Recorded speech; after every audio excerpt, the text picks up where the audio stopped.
Assalamualaikum warahmatullahi wabarakatuh. Halo Sobat UNES, jumpa lagi dengan saya Didi Pramono di podcast UNES. Dan hari ini saya akan membawakan sebuah perbincangan yang seru ya, karena ini terkait inovasi ya. Jadi saudara, UNES sebagai kampus berwawasan konservasi dan bereputasi internasional tentu harus selalu punya inovasi ya, utamanya di bidang iptek. Nah, kali ini saya akan mengupas tuntas tentang apa sih inovasi yang sudah dilakukan UNES selama ini oleh Sivitas Akademikanya. Nah, saya sudah mendatangkan bintang tamu ya. Kita nanti akan bicara banyak tentang inovasi di bidang teknologi, khususnya di bidang robotika. Nah, karena sudah hadir di sini ya bintang tamu kita, ada Ibu yang sangat cantik di sini. Ya, ada Ibu Ulfa Sugeng Rawuh, Ibu. Ya, makasih Mas Didi. Barangkali bisa menyapa Sobat UNES dulu ini. Oke, makasih Pak Didi. Assalamualaikum warahmatullahi wabarakatuh. Salam sahabat UNES, saya Ulfa Mediati Arif dari jurusan Teknik Elektro selaku Ketua Jurusan dan Ketua Program Studi Pendidikan Teknik Elektro. Ya, oke. Dan Ibu Ulfa tidak sendirian ya datang ke sini ya, dikawal oleh bodyguardnya di sini ya, yang tinggi tetapi kurang besar. Ada Mas Pram, silakan bisa disapa dulu nih Sobat UNES. Terima kasih Mas Didi sudah diundang di podcast UNES. Saya Pramudia Wicaksono, mahasiswa Bu Ulfa, program studi teknik pendidikan teknik elektro. Ya, oke. Tentu yang namanya inovasi ini harus mendatangkan kebermanfaatan ya Sobat UNES ya. Tentu inovasi ini harus dipublikasikan, harus banyak orang yang tahu ya, sehingga bisa diimplementasikan oleh orang banyak. Podcast UNES ya, ini salah satunya membantu inovasi ini agar bisa diketahui oleh orang banyak. Nah, kita sekarang dalami dulu ya produk robot apa yang sudah beliau hasilkan. Apa ini robotnya namanya ini, Bu? Drone Tetuka. Ya? Tetuka. Ya. Tetuka. Robot Tetuka. Robot Tetuka ya. Apa itu robot Tetuka? Tetuka itu awalnya dari singkatan teknologi unggulan teknik elektro. Oh. Teknologi unggulan teknik elektro. Jadi kan K itu, bukan teknik elektro. Oh, Tetuka ya. Tetuka ya bacanya. Teknologi unggulan teknik elektro. Ya, oke. Apa nih yang bisa dilakukan oleh Tetuka ini, apa ini? Jadi robot Tetuka itu adalah salah satu inovasi untuk robot ya, di bidang robot. Nah, sekarang dalam kondisinya kan COVID ya. Jadi kita bagaimana menginovasi dalam kondisi COVID ini ya, sehingga kita merancang dan membuat salah satu robot terbang yang manfaatnya untuk mengatasi COVID ini, yaitu dengan penyemprotan disinfektan dengan menggunakan robot Tetuka ini. Ya, jadi kalau saya sudah punya angan-angan nih, berarti seperti drone begitu ya. Memang drone ya. Bentuknya memang drone. Oke, itu memang diinspirasi oleh situasi saat ini COVID. Sehingga bikin drone yang untuk menyemprotkan disinfektan. Oke, gambarnya bisa dilihat di sini ya. Nanti tim editor bisa menambahkan biar Sobat UNES juga punya gambaran.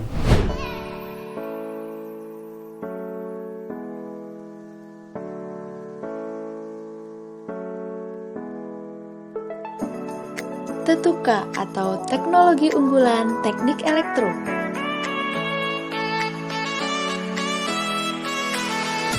Merupakan inovasi yang dibuat oleh mahasiswa Teknik Elektro Universitas Negeri Semarang.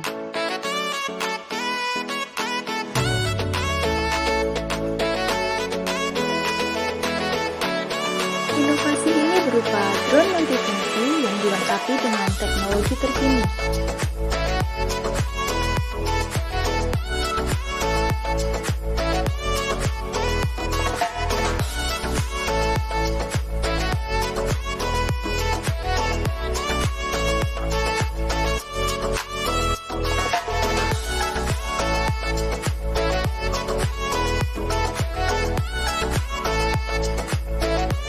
Tetuka dapat digunakan untuk penyemprotan pestisida pada bidang pertanian, penolong bencana kebakaran, serta penyemprotan disinfektan pada masa pandemi.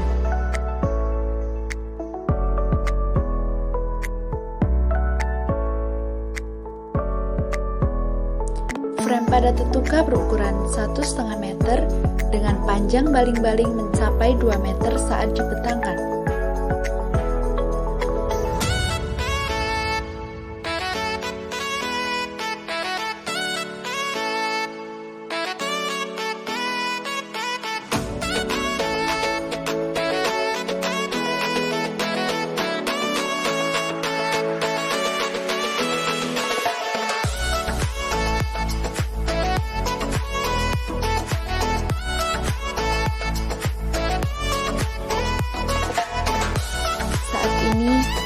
Tetuka digunakan untuk menyemprotkan cairan disinfektan pada daerah yang tidak bisa dijangkau manusia, seperti parkiran mal dan tiang bendera. Drone ini mampu membawa cairan disinfektan sebanyak 15 liter.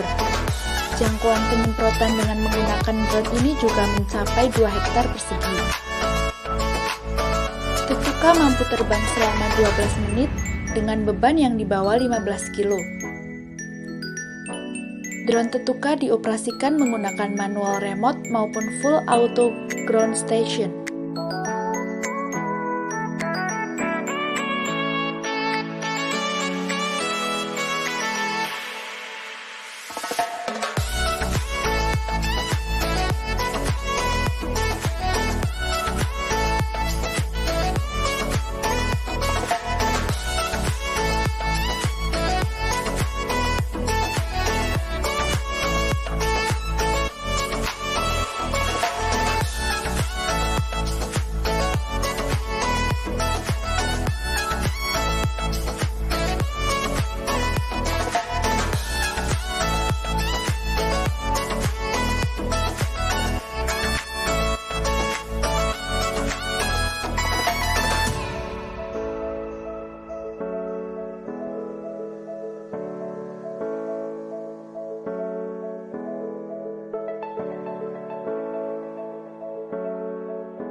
Nah, inspirasinya kan dari situasi pandemi COVID ini, gitu ya. Nah, ini rencananya berarti akan diimplementasikan di mana ini? Kalau diimplementasikan, kita kemarin melihat dengan situasi COVID, banyak sekali tempat umum yang susah untuk dijangkau dengan tangan manusia. Misalnya dengan penyemprotan manual itu membutuhkan tenaga yang lebih berat atau lebih banyak. Kalau kita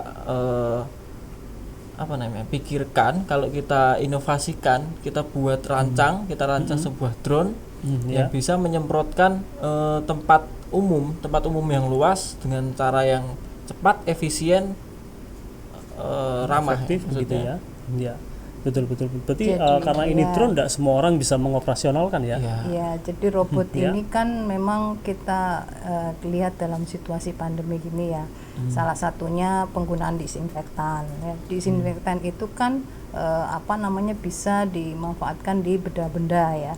Nah, sehingga bagaimana kalau kita merancang suatu robot terbang yang jangkauannya itu bisa semuanya ya. Kalau dengan manual, dengan manusia dia kan terbatas. Terbatas dengan suasana ya, mungkin dengan jarak yang dekat ya.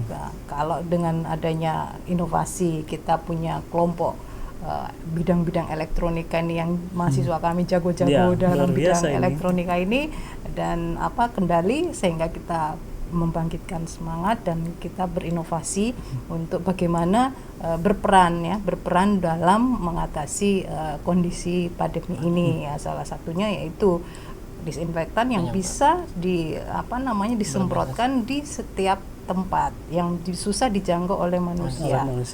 Walaupun robot ini nantinya juga bisa dikembangkan selain untuk COVID ini, kita bisa memanfaatkan di pertanian di yang mana, sehingga bagaimana ya saya sebagai dosen ataupun sebagai pengelola menjaring mahasiswa yang punya kompetensi itu, sehingga berkolaborasi dengan para dosen untuk mewujudkan semua ini.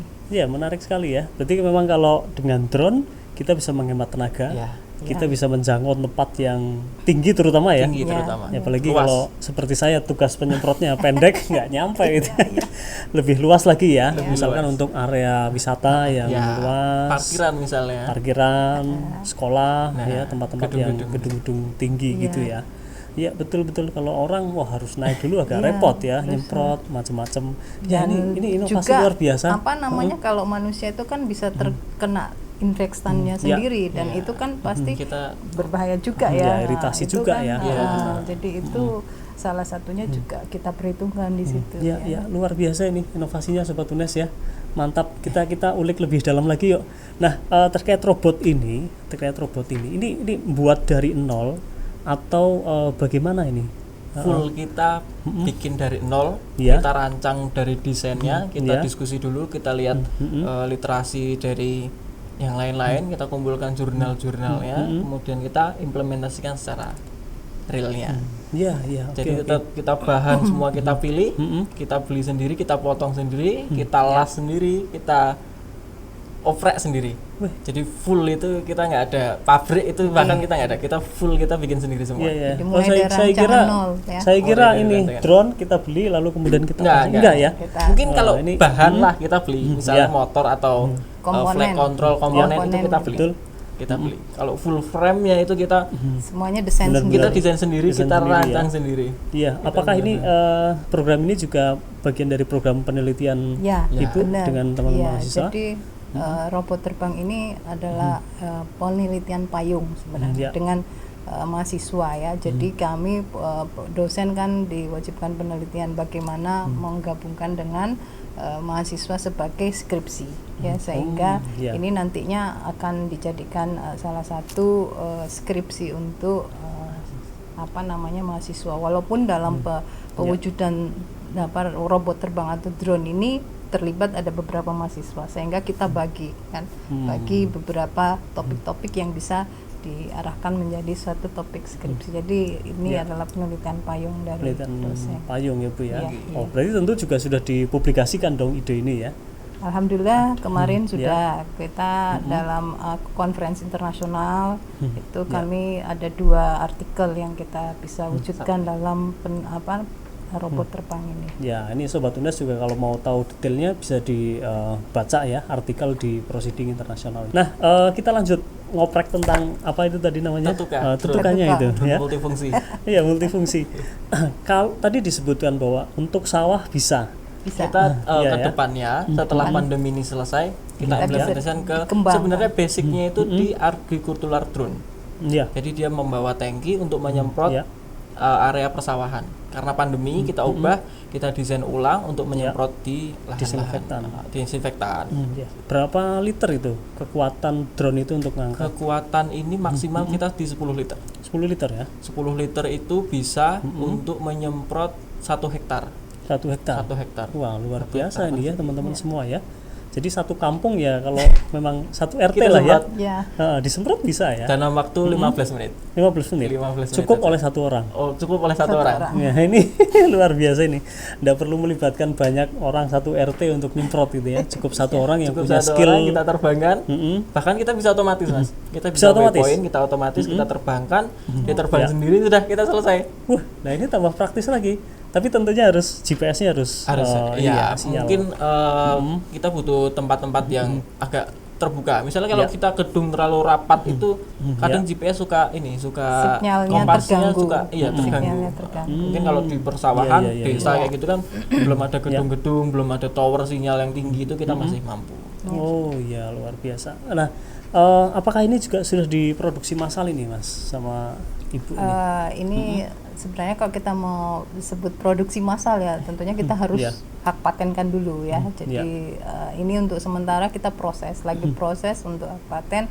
Mudah-mudahan kita bisa merupakan suatu produk inovasi dari amin, luar biasa kalau bisa kita produksi massal ya, sangat berguna sekali untuk menyiasati situasi pandemi ini ya. Karena ya memang kita dibutuhkan oleh masyarakat yang semacam itu. Penyemprotan kan tidak hanya satu kali ya, karena saya pengalaman di kampung itu ya disemprot udah cuma satu kali dari kelurahan, habis itu udah nggak ada lagi. Tentu kalau lebih efektif, efisien semacam ini bisa lebih sering lagi ya, lebih intensif lagi. Ya, ini memang ide-ide brilian dari kalangan sivitas akademik, memang dibutuhkan sekali ya oleh masyarakat yang semacam ini. Nah, tadi sudah kita dengar banyak nih keunggulannya dari Tetuka. Kelemahannya nih. Kelemahannya mungkin kita belum diterima oleh masyarakat ya. Maksudnya kita belum bisa siap untuk produksi luas, kita lemah di pemasaran. Jadi bilang kalau lemah itu belum proses. Mungkin dibandingkan dengan produknya DJI misalnya, kita memang kalau DJI itu adalah pabrikasi ya, dia unggul di teknologinya, unggul di kestabilannya. Kalau kita memang low budgetnya kita masih perkembangan, jadi hampir sama, bedanya hanya di teknologi yang dipakai aja. Hampir sama. Tentunya kalau berbicara teknologi ya tentu biaya juga ya. Ini berarti kita memang jadi tentunya kalau kita rancang ini kita sesuaikan dengan kebutuhan masyarakat. Kebutuhan permintaannya masyarakat, seperti apa baru kita ini rancangkan. Jangan sampai kita desain yang mahal tetapi masyarakatnya nggak mampu. Masyarakat nggak bisa ini ya. Nah, kalau mau beli nih di harga berapa sih ini Tetuka ini? Ya, kalau kita kan pure penelitian ya, jadi tentunya dari segi komponen juga kita sesuaikan dengan kebutuhan kita. Jadi kalau untuk saat ini yang kita desain, yang saat ini mungkin berapa Mas Bram kemarin habisnya? 60-an. 60 juta ya. Kalau menurut saya itu lebih murah daripada produknya DJI ya. DJI itu yang MG1S itu paling murah itu di 170. Itu teknologi yang pertamanya itu, Mungkin sekarang sudah discontinue. Seharga mobil ya? Iya. Cukup lumayan. Mobil LCGC. Jadi kita mungkin di situ ya, bedanya di situ kita lebih murah ya, dengan kualitas mungkin insya Allah sama gitu ya, kualitas kapasitas yang sama. Ininya? Fisiknya, karena itu dia propellernya, baling-balingnya dia bisa dilipat, bisa dilipat itu 1,5 meter. Fisiknya 1,5 meter, tingginya 50 cm. Kalau propellernya itu dibentang, dia hampir 2 meter. Dia besarnya bisa 2 meter. Iya. Bebannya itu ya kalau mau diangkat sendiri ya bisa Mas 25 kilo sekitar jadi, gitu ya. Full payloadnya dia 25 kilo. Kapasitas bawaannya di tankinya 10 kilo. Berarti 15 kilo itu dari frame dan ininya, komponen semuanya, 10 kilo di tankinya. Ya, oke. Kalau Sobat UNES mau lihat langsung bisa ya ke FT? Bisa, boleh sekali. Bisa ya, boleh sekali ya. Ini mahasiswa mengembangkan terus. Jadi untuk skripsi, untuk apa mereka berminat untuk mengembangkan. Oke. Tentu ke depan juga inovasi-inovasi masih bisa mudah-mudahan bisa dilakukan ya. Mudah-mudahan mahasiswanya untuk berkembang. Ini ditambahkan fitur apa lagi begitu ya. Ya, luar biasa sekali nih. Untuk yang mau mengakses nih, kalau selain datang ke kantor lab, ke lab elektro, ke mana lagi nih yang bisa dikontak? Kita punya website ya, ada teknik elektro ya, elektro UNES ICID ya, bisa kita sudah ada di situ kontak untuk teknik elektro ya. 0248508104 ya. Ya, ini hafal sekali ya Bu Kajur ya. itu nomor telepon yang bisa dihubungi di jurusan teknik elektro dan juga ya mungkin bisa ke teknik elektro langsung fakultas teknik. Itu pasti ada di website ya. Ya, siap. Oke. Terima kasih Bu Ulfa dan Mas Pram sudah rawuh di podcast UNES. Sebelum saya akhiri, barangkali ada yang mau disampaikan dulu nih ke Sobat UNES, silahkan. Dari Bu Ulfa dulu. Oke, Sahabat UNES ya. Ini inovasi dari jurusan teknik elektro ya, mahasiswa-mahasiswa yang berkompetensi di bidang-bidang robotika. Jadi mari bergabung untuk berpartisipasi dengan siapa tahu membutuhkan drone dengan kapasitas yang sama ya, dengan kemampuan yang sama, silahkan menghubungi jurusan Teknik Elektro. Dengan tadi saya sudah sebutkan website Teknik Elektro adalah Elektro-UNES ICID. Kalau mau via telepon, ada teleponnya 024 850 8104. Ketemui saya, Ketua Jurusan Teknik Elektro Ulfa Media Tiarif. Mantap. Dari Mas Pram ada? Kalau dari saya sih datang saja langsung ke lab kita, nanti kita misalnya mau kebutuhan apa di luar dari drone pun kita siap menerima. Mantap ini. Insya Allah kita selalu berkembang, kita masih butuh masukan dari yang lainnya tentang teknologi apapun itu. Kalau kita memang bisa mengimplementasikan, kita siap untuk mengimplementasikan. Siap. Kalau Sobat UNES mau belajar juga boleh banget, itu sangat direkomendasikan. Oke. Siap. Nggih, terima kasih Bu Ulfa sekali lagi dan Mas Pram sudah rawuh di sini.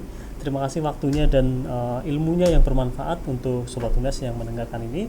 Ikuti terus podcast UNES, jangan lupa like, share dan komen ya untuk pengembangan podcast kami. Terima kasih, sekian dari saya. Wassalamualaikum warahmatullahi wabarakatuh. Waalaikumsalam.